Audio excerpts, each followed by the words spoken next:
844-500-4242. We are joined right now by a very special guest, and he just came on the line at the last second spontaneously, and I am very honored to have him, Congressman Byron Donalds from the great state of Florida, who is also a member of the House GOP Oversight Committee, digging into the Biden corruption. Congressman, thank you so much for joining us on the Grace Curley Show. We really appreciate it.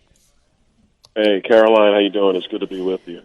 I'm doing well. It's definitely a somber day today here in New Hampshire and also across this nation. Please talk to us about the 1023 document that your committee has finally received, and now the indictment of President Trump. This is not a coincidence. I know you've been out there saying it. Could you please speak to what is going on in this great nation right now, sir?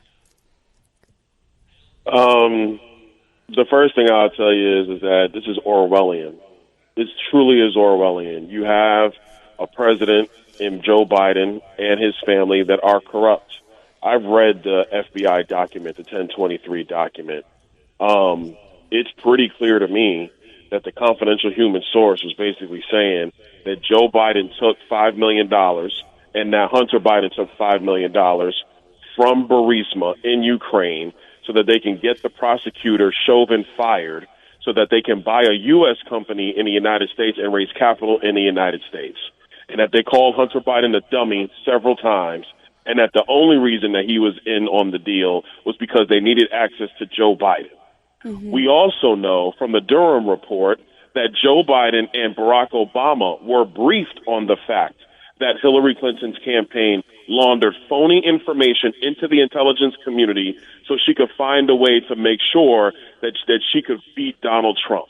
And she ended up losing anyway, even though that's exactly what they did. We also know that the Mueller investigation was predicated on a phony dossier from said leaking by Hillary Clinton. We also know that, listen, all these things we know to be true, that the Democrats are corrupt, yet the Department of Justice is hell-bent on going after Donald Trump. This is a sad day for America. Mm-hmm. It's a sad day for the rule of law.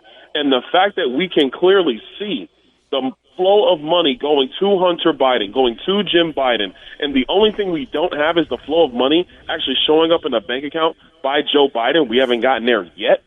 That level of corruption is allowed to stand, but you're going to go after a former president because he has classified documents? Guess what? Every former president's got classified documents, every one of them. Mm-hmm. And they're not going after Joe Biden for having classified documents when he had them as a former vice president of the United States. They didn't go after Hillary Clinton with her email server crap. Karoline, I'm furious about this. And I think that this is also where the mood of the American people are going to be as well.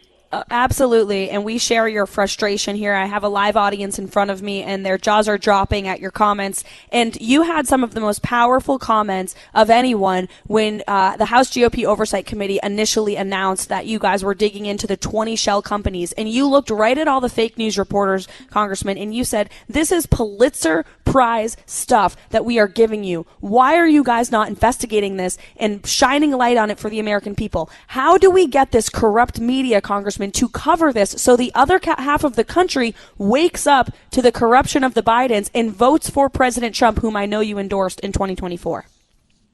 The short answer is they won't, and so we're going to have to go over the heads of the fake news media and get this information directly to the American people. And it's going to be hard work, but I think even Americans who are watching our country fail on so many levels. They're watching the massive, crazy, out of control spending on all kind of weird projects that matter nothing to the American people and their livelihood. They're watching our southern border. They're watching the fact, Caroline, let me throw something out at you for a moment. There are people in Ukraine who apparently have the goods on Joe Biden.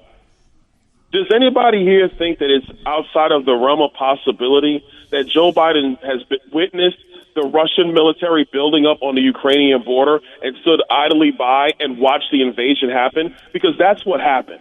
So if you know somebody's got the goods on you in a certain area and you see that there's going to be a conflict which is going to destabilize their environment, if they got the goods on you, why wouldn't you allow the invasion to occur?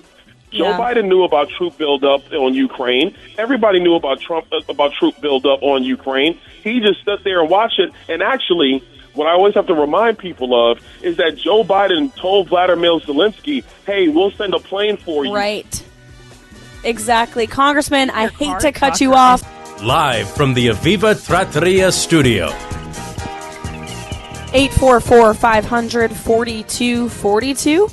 844-500-4242. Karoline Leavitt on the Grace Curley Show. We are here live at the Toyota of Portsmouth in Portsmouth, New Hampshire, the House of Value. Howie Carr taking over the show at 2 o'clock. But don't worry, I'm not going far. I'll be hanging around and chipping in when Howie needs me. Of course, we have Police Blotter Facts Friday later in the show, so stay tuned.